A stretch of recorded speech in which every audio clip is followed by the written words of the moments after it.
네. 아이를 데리고 와서 다시 찍습니다. 다음으로 가볼게요. 그래서 전략 살펴볼게요.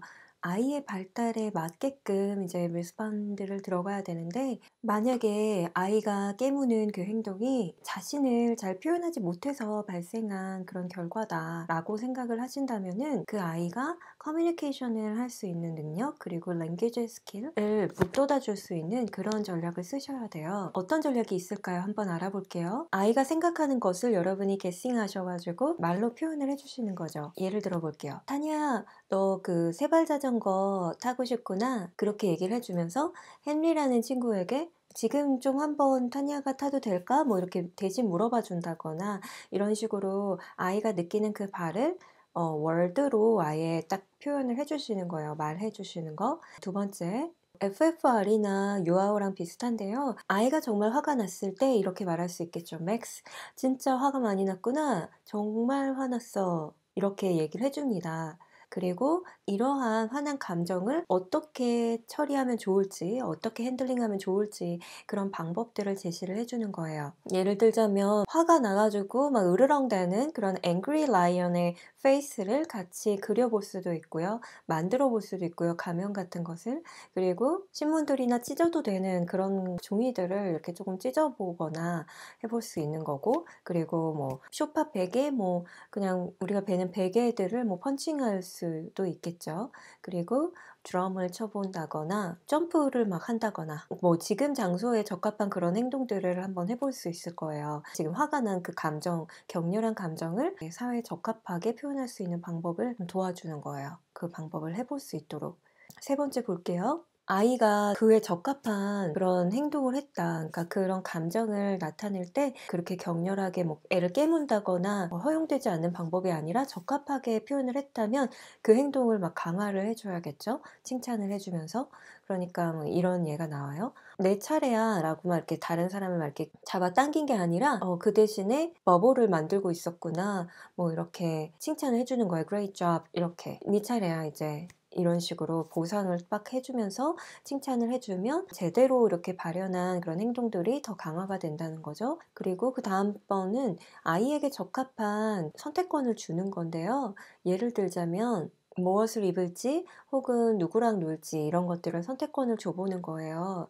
그럼 선택권을 주면은 아이가 자기에게 컨트롤 키가 있다는 우월감을 잠시 주기 때문에 이렇게 누군가를 깨물거나 하는 행동이 줄어들 수 있다고 합니다. 마지막은 지금 말하는 어휘나 뭐 말하는 능력이 조금 늦다라고 생각이 된다면은 그런 부분들도 좀 가늠을 해볼 필요 있다는 거죠. 지금 말하는 능력이 지금 나이대에 맞는지를 한번 생각해 볼 필요가 있다는 거죠. 지금까지 알아본 것은 아이가 커뮤니케이션이나 랭귀지 스킬을 발달의 단계이기 때문에 깨무는 게 그거 대신에 말하는 거 대신에 나온 행동이라고 생각했을 경우 그때 쓰면 좋은 전략들을 알아봤고요. 두 번째는 너무너무 이렇게 뭔가 압도당한 느낌을 받았을 때 그렇게 깨물었다라고 생각이 든다면 어떻게 하면 좋을지 알아볼게요. 첫 번째, 뭐 텔레비전이나 라디오 같은 거를 끄거나 작은 소리로 튼다는 거죠. 그리고 너무 사람이 많거나 액티비티 레벨이 막 높은 그런 곳에를 가지 않는다는 거예요. 너무 번잡스러운 몰이라든지 아니면 사람이 너무 많고 막 햇볕이 너무 센 놀이터 뭐 이런데, 그리고 뭐 토요일 오전에 어딘가가 되게 붐빌 가능성이 높잖아요. 이런 하이 액티비티 세팅이 돼 있는 장소를 피하는 거예요. 뭔가 감각적인 인풋이 많이 오는 그런 액티비티를 하게 된다면은 아이가 되게 만족도가 높을 그 타이밍이 가는 거예요. 여러분의 아기의 하루에서 베스트 타임을 딱 잡아서 그때 치과 선생님 예약을 한다든지 소아과 예약을 한다든지 옷을 고르는 그런 쇼핑몰에 가는 것들을 예약한다든지, 아이가 보통 배부를 때, 잘 먹었을 때, 그리고 잠을 잘 자서 휴식을 잘 취했을 때, 이럴 때가 베스트 타임이잖아요. 그때 스케줄을 해놓으라는 거예요. 그리고 뭐 아이를 봐주는 다른 양육자가 있다면 우리 아이가 그런 감각적인 자극이 확 많이 올 때 좀 아직 어려움을 매니징하는데 어려움을 느낀다라는 것을 그 얘기를 하라는 거예요. 그래서 내가 안 볼 때, 다른 양육자가 볼 때도 그런 자극을 좀 줄여볼 수 있는 환경, 그런 것에 대해서 서로 브레인스토밍을 해볼 수 있다는 거죠. 그리고 아이가 지금 뭐 자극을 많이 받아가지고 되게 스트레스를 받았고 뭔가 통제 불능의 상태다. 그래서 뭔가 깨물기 직전이다라고 하면은 되게 따뜻하고 강한 그런 firm bear hug라고 나와 있는데요. 이렇게 안아주라는 거예요. 안아주면 아이가 같이 있구나 하는 안정감을 느껴서 바로 이렇게 수딩 될 수 있다는 거죠. 진정이 될 수 있으니까 허그도 되게 좋은 것 같아요. 그리고 마지막 전략은 어떤 코지 코너를 만들라는 거예요. 코지가 되게 아늑하고 편안한 그런 장소인데 그런 장소를 하나 만들어서 그 안에는 베개들도 갖다 놓고 아이가 좋아하는 책도 놓고 뭐 조금 조용한 그런 장난감들, 동물 인형이라든지 이런 것들을 두는 거죠. 그런 거는 뭐 플레이 텐트도 괜찮고요. 어떤 안전한 장소, 조금 잠깐 숨 돌릴 수 있는 그런 장소를 만들어 두면 좋아요. 그렇게 만들어 놓고서 아이에게 이렇게 설명합니다. 네가 너 자신을 컨트롤하지 못할 때, 그리고 너무 화가 날 때, 그리고 조금 쿨다운 해야 될 때, 혼자 있어야 될 때, 너만의 시간이 필요할 때 여기에 있을 수 있어 라고 설명을 해주는 거예요. 그리고 다른 양육자에게도 이 코지 코너를 설명을 합니다. 이거는 저번에 제가 타임아웃 제대로 활용하기라는 코너에서 설명드렸었는데요. 남극, 저희 집에서는 남극 머리 식히기 자리 이렇게 표현해요. 머리 식히기 자리에 잠깐 갔다 올래? 남극에 잠깐 갔다 올래? 이렇게 표현을 하는데 은교만 해도 연우만 해도 자기가 딱 가는 장소가 있거든요. 보통 은교는 은교방, 연우는 연우방에 들어가서 쿨다운을 해요. 은교한테는 그 남극의 자리, 지금 제가 설명드린 코지 코너가 되게 도움이 많이 됐고, 그리고 이 코지 코너는 지금 영유아 키우시는 어머님들이 제 방송을 많이 들으실 텐데요. 이런 텐트 같은 거 두면 되게 좋아하는 거 아시죠? 자기의 그 아늑한 자리로 한번 마련해 봐 주세요. 그래서 머리 식히기 장소로 쓰시면 좋을 것 같습니다. 세 번째 전략, 우리가 지금 알아보고 있는 게 아이의 그 발달에 맞춰서 어떻게 반응하면 좋을지 그 전략을 알아보고 있어요. 세 번째는 그 아이가 행동을 했을 때 어떤 효과가 있는지를 설명을 해주는 거예요. 아이가 깨물었다면 그로 인해서 어떤 결과가 나오는지 알려주는 거죠. 왜냐하면 원인 중에 하나가 내가 이렇게 깨물면 어떤 결과가 올까? 원인과 결과 이거를 실험하기 위해서 깨무는 아이도 있다라고 했잖아요. 그렇기 때문에 그 깨물었을 때는 즉각적이고 단호하고 우리의 감정의 중립을 딱 지켜서 되게 중립적인 그런 피드백을 딱 바로 제공을 해야 돼요. 할 수 있는 한 최선을 다해서. 그래서 영어로는 no biting, biting hurts 이렇게 딱 얘기를 하는 거죠. 깨무는 건 안 돼. 깨무는 건 다치게 해. 깨무는 건 다쳐. 이렇게 얘기를 하는 거예요. 그리고 바로 깨문 아이가 아닌 깨물림을 당한 아이, 깨물린 아이에게 관심을 주는 거예요. 깨문다고 해서 내 관심을 받을 수 없어 라는 걸 알려주는 거죠. 그리고 아이가 원인과 결과를 이해할 수 있도록 도와줍니다. 네가 메이시를 깨물었기 때문에 애가 울고 있잖아. 친구가 울고 있어. 네가 깨물게 되면 깨무는 거는 친구를 아프게 만들어. 깨무는 건 해서는 안 되는 일이야. 깨무는 거는 안 돼. 깨무는 건 용납 못 해. 딱 바운더리를 딱 알려주셔야죠. 네 번째, 아이가 액티브한 플레이를 더 원해서 깨물었다라는 그 원인이라면 더 액티브한 플레이의 기회를 주는 거죠. 매일 그 액티브한 어떤 플레이를 할 수 있는 시간을 배정을 해두시는 거예요. 아침을 먹고 나서 같이 산책을 걸으러 나간다든지 우리가 요리를 할 때, 저녁 요리를 할 때 신나는 음악을 틀어두고 같이 우리 같이 막 요리하다가 중간에 같이 춤추고 옛날에 진짜 은교 어릴 때나 연우 어릴 때 춤 되게 많이 췄거든요. 은교가 라푼젤을 되게 좋아해서 라푼젤 노래를 틀어두고 저 끝부터 여 끝까지 막 달리고 막 춤추고 이랬어요. 그리고 겨울왕국 OST 들으면서 막 춤추고 되게 액티브하게 많이 논 기억이 있어요. 그리고 내가 키우는 게 아니라 또 다른 양육자가 있다면 다른 양육자에게도 꼭 전달하셔야 돼요. 얘가 깨무는 행동이 나오기 때문에 매일같이 액티브한 플레이를 배정을 해야 된다라고 얘기를 하고 어떠한 잘못을 했을 때도 그것에 대한 어떤 상벌의 개념으로 아이가 그렇게 노는 그 타임을 뺏는 거는 이런 아이들에게는 오히려 역효과가 나는 거예요. 이런 액티브한 플레이 타임이 없어서 깨무는 행동이 발생을 했는데 그런 네가 깨무는 나쁜 행동했으니까 이 시간을 빼앗는다? 그거는 더 문제를 안 좋게 만든다는 거. 그래서 매일매일의 루틴에 그 액티비티를 넣는데요. 예를 들자면 점핑 잭 아시죠? 이렇게 뭐 팔 벌려 뛰기라든지 그런 것들을 점심 먹기 전에 10번을 하는 걸로 플랜해서 넣든지 그리고 자기 전에 스트레칭하는 시간을 갖던지 이런 거를 루틴에 넣는 거예요. 생각해 보니까 제가 홈트를 잠깐 했을 때 아이랑 같이 홈트를 했던 적이 있거든요. 은근히 곧잘 잘 따라요. 진짜 잘 따라하거든요. 되게 재미있으니까 그런 것도 루틴에 넣으면 좋을 것 같아요. 다섯 번째는 아이가 너무너무 피곤하거나 그리고 잠을 못 잤을 경우에 이렇게 깨물 수 있겠죠. 그래서 우리가 잠 이슈를 또 점검을 해 봐야 되는데 밤잠 들어가는 시간을 30분 혹은 1시간 정도 더 당겨 봅니다. 한 몇 주에 걸쳐서 앞으로 당겨서 더 일찍 재우는 거, 그리고 낮잠이 필요한 시기가 아닌지를 가늠을 해 보셔 가지고 낮잠 스케줄도 잘 넣으셔야 돼요. 낮잠을 안 잔다고 하더라도 quiet time, 그러니까 일명 그 휴식 시간을 넣으시는데 아이가 뭐 그 안에서 좋아하는 책을 읽게끔 할 수도 있고요. 되게 소프트한 뮤직을 플레이해서 조금 요가로 따지자면 좀 송장 자세를 취하고서 이완할 수 있도록 그렇게 해 주시는 게 좋고요. 그리고 피곤한 아이 같은 경우는 플레이데이트도 좀 피하셔야 돼요. 이런 것들이 잠재적으로 되게 스트레스풀한 액티비티로 작용할 수 있기 때문에 누군가를 만나거나 어디 나가거나 뭐 어떤 플레이데이트 이런 것도 좀 피하시고 휴식에 집중을 하셔야 되고요. 이렇게 아이가 잠을 잘 못 잔 날 혹은 되게 피곤한 날은 양육자에게 미리 알려줍니다. 그래서 이렇게 피곤한 경우에는 그렇게 깨무는 행동이 혹은 깨무는 사건이 발생할 수 있기 때문에 그러한 확률을 낮춰주는 거죠. 여섯 번째, 이가 나고 있어서 그럴 경우, 그 경우는 차가운, 제가 이거는 똑개육아 올인원에도 넣은 내용인데요.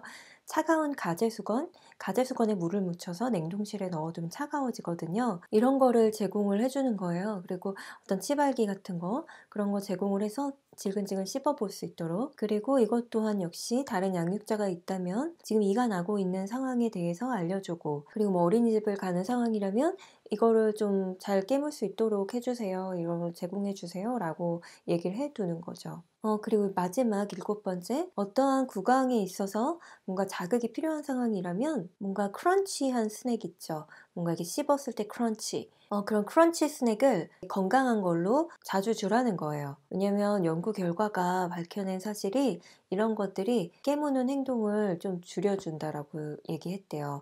그래서 만약에 그 원인이 오럴 스티뮬레이션에 있다라면은 아무래도 크런치한 스낵 같은 거 제공하면 구강 자극을 원하는 아기였다면 그 니즈가 충족이 되니까 깨무는 행동이 좀 줄어드는 거죠. 다음 단락을 들어가 볼게요. 너무너무 힘들다, 깨무는 행동 때문에. 그래서 도움이 필요하다면 그 깨무는 행동이 되게 발생할 수 있는 그런 흔한 행동이지만 이게 만 3세나 3세 반이 돼야지 보통 없어진다고 합니다. 근데 만약에 여러분의 아이가 계속해서 깨무는 그런 행동을 보인다면은 깨무는 행동이 발생되는 수치가 계속해서 증가 추세다, 이러면 뭔가 전문적으로 상담을 받아볼 필요도 있겠죠. 그 전문 기관에서는 보통 뭘 하냐면 그 원인에 대해서 일단 진단을 하는 거예요. 깨무는 원인.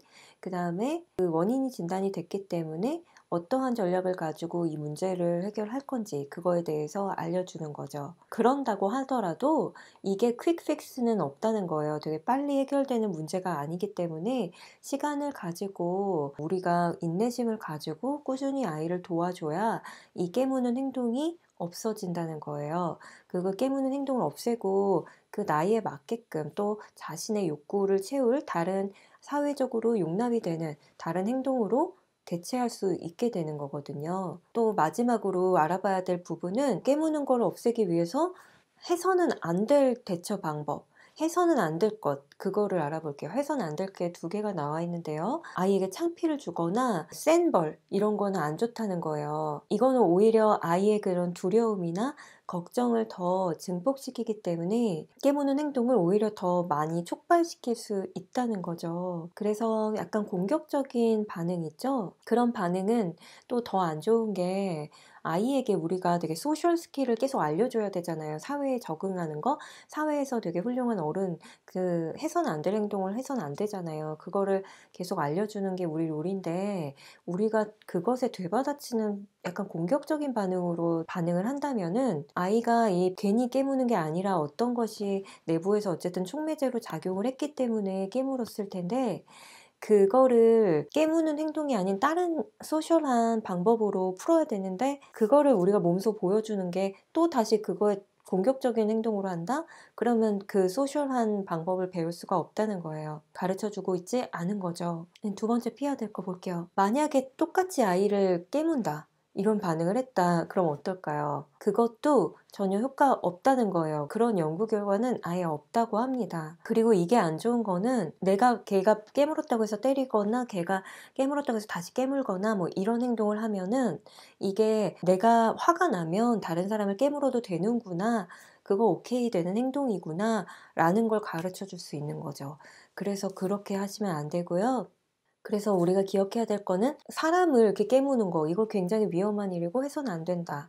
이거를 알려줘야 되고 우리가 그거에 대한 반응으로 애를 때리거나 똑같이 깨문다? 그러면 그거는 child abuse라고 표현이 돼 있는데 아이를 학대하는 걸 수도 있으니까 이게 적합한 반응이 아니라는 거예요. 그래서 우리는 지금 오늘 살펴본 대로 원인을 먼저 진단을 하고 그 원인에 맞는 반응을 하면 되겠습니다. 왜 내 아이가 깨물까에 대해서 먼저 알아봤고 그 원인에 따른 전략에 대해서 알아봤어요. 깨무는 거 많이 고민되실 거예요. 왜냐면 저 같은 경우는 은교가 동네 친구랑 놀 때 동네 1살 많은 남자아이랑 어떻게 놀게 되는데 그 집에서 초대를 해서 갔는데 그 집에 미끄럼틀이 있었어요. 근데 미끄럼틀에서 노는데 그 미끄럼틀에서 내려오다가 그 남자아이가 너무너무 신이 나서 은교가 4살 때로 기억을 하고 있어요. 그 아이가 은교 배를 깨물었어요. 남자아이가. 근데 그때 저도 너무 놀라고 은교가 되게 많이 울었거든요. 너무 세게 깨물어서.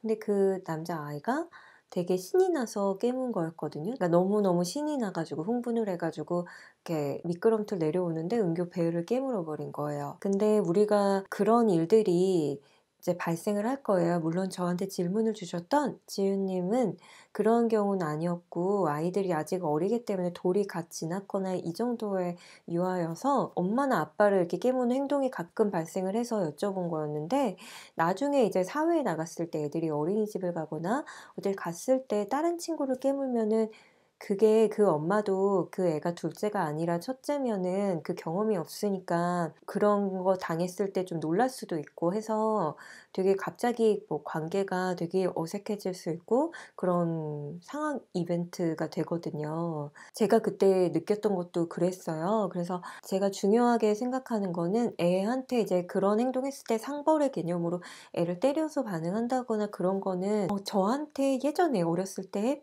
은교가 더 어렸을 때 어린이집 다니던 시절에 육아 상담 같은 거를 오프에서 한 적이 간혹 있었어요. 근데 그때 그 엄마가 너무 힘들어 가지고 이렇게 체벌을 너무 많이 하는 거예요, 아이를. 너무 화가 나니까. 근데 그 체벌은 진짜 우리가 피해야 될 것 같아요. 그 체벌을 함으로써 '사람 때려도 된다.'라는 거를 알려주고 있다고 생각하시면 되니까 우리가 너무너무 코너에 몰려서 힘들어도 체벌은 좀 그러니까 갑자기 애를 때리는 게 무슨 내가 정말 쿨다운 해 가지고 때리는 것도 아닐 거고 진짜 화가 머리 끝까지 나서 때리는 경우가 꽤 있거든요, 현실에서는 들어보면. 그래서 그런 것도 되게 안 좋으니까 일단 아까 다 살펴봤죠. 순서를 조금 정리를 해 볼게요. 다시 한번 마지막으로 정리를 해 보겠습니다. 그러면 '왜 아이가 깨물까?' 이거에 대해서 알아봤고요. 그러면 깨물기 전에 우리가 예방할 수 있을까? 그거에 대해서 알아봤고 예방할 수 있는 전략들에 대해서도 알아봤습니다. 그러면 아이가 깨물었다. 그랬을 때 내가 어떻게 할 수 있을까? 제일 먼저 해야 되는 우선순위가 내 감정 체크하기였죠. 내가 먼저 카운트 10을 하고 정말 쿨다운 해야 돼요. 그리고 쭉쭉 알아봤습니다. 그러고 나서 원인에 따라서 아이의 발달에 맞는 깨무는 그 원인, 그것에 따라서 전략들, 대처 전략들을 알아봤어요. 그러면 요렇게 하는 게 도움이 되는데 퀵픽스는 없다. 빠르게 해결하는 빠른 해결책은 없어요. 항상 일관성이 중요하고요. 먼저 부모가 모범을 보이는 것도 중요하고 항상 일관성 있게 우리가 그렇게 반응을 했을 때 아이의 행동이 교정이 되는 거예요. 또깨 육아 꿀잠 프로젝트도 마찬가지고요. 그러니까 여러분이 일관성 있게 제대로만 반응하시면 아이는 분명히 그 스킬을 배웁니다. 지난 시간에 알아봤죠? 미해결 과제로 보시면 돼요. 어떤 문제 행동이라고 느껴지는 행동들, 그거를 최대한 객관적으로 적어보세요. 미해결 과제라고. 그러면 그 미해결 과제를 우리가 해결해 나가는 거예요. 그러니까 아이에게 없는 그 능력을 우리가 축 위로 쑥 올려주는 그거 육아를 하신다고 생각하시면 됩니다. 그러면 여러분 오늘은 여기까지 알아볼게요. 아이가 뭐 깨물었다, 혹은 아이가 때린다, 뭐 이런 약간 공격적인 행동을 한다. 그럴 때도 조금 같이 생각해 볼 수 있을 것 같아요. 오늘은 일단 깨무는 행동에 대해서만 알아봤지만 뭔가 공격적인 행동, 누군가를 때린다 이런 것들도 일맥상통하는 부분이 있으니까 참고해 보시면 좋을 것 같습니다. 그럼 오늘도 여러분 꿀육아 하시고요. 꿀잠 주무세요. 사랑해요.